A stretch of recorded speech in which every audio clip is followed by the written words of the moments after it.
Okay. आज तुम्ही बघू शकता की बँक निफ्टीने लाईफ टाईम हाय लावलेला आहे.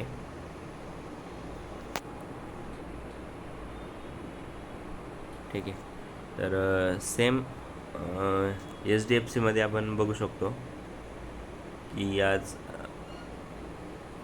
तो पण भरपूर दिवसाच्या एक ब्रेकआउट नंतर इथं ब्रेकआउट देतो आहे. म्हणजे इथं बघू शकता की 2021 नंतर त्यांना ट्राय केलं होतं इथं ब्रेकआउट देण्याचा, बट 21 नंतर आता डायरेक्ट 24 जवळपास 3 वर्षानंतर त्यांना इथे ब्रेकआउट दिलेला आहे. इथे तुम्ही बघू शकता या ब्रेकआउट कॅन्डल.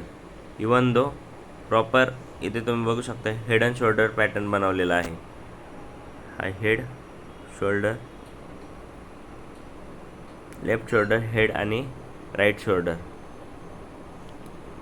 तर आज जर क्लोजिंग जवळपास 1730 ते 1740 या दरम्यान जर दिली, ओके, तर आपण सिंपल हा स्टॉप लॉस ठेवून स्टॉप लॉस राहील आपला की 1664 ते 1660च्या दरम्यान आपण HDFCमध्ये एंट्री घेऊ शकतो. त्यामध्ये इथे बघू शकता की मी स्विंग ट्रेडिंगच्या हिशोबानं HDFCमध्ये 1711 रुपयाला एंट्री घेतलेली आहे आणि सध्या थोडासा प्रॉफिट चालू आहे. ठीक आहे. इन्व्हेस्टमेंट माझी आहे यामध्ये 10,000 रुपयाची. आणि सेम अजून एक दुसरा स्टॉक होता, तो पण इथं तुम्हाला मी दाखवू शकतो की त्याची एंट्री ॲक्च्युली हा खूप आधी घेतलेला होता. त्यामध्ये लॉस चालू आहे, एक 500 रुपयाचा लॉस आहे. त्याची ॲव्हरेज बाईंग आहे 24.54ला. आणि हे तो हा स्टॉक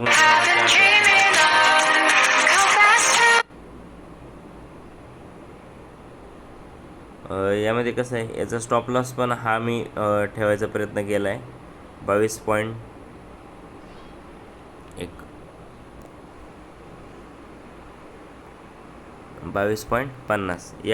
या खाली आला तर मी एक्झिट होऊन जाईल, अदरवाईज मी ट्राय करेन की मेंटेन करायचा. होप आहे, बघू कमिंग विक्समध्ये किती रिटर्न भेटता थ्रू द स्विंग ट्रेडिंग. आज काही इंटरडे ट्रेड वगैरे घेतलेला नाही आहे, इथे बघू शकता तुम्ही. आणि जो पण माझ्या पोर्टफोलिओमध्ये प्रॉफिट झालेला होता किंवा जे पण अमाऊंट होती ती ॲक्च्युली मी स्विंग ट्रेडिंगच्या हिशोबानं इन्व्हेस्टमेंट केलेली आहे. तर एवढीच अपडेट द्यायची होती. थँक्यू.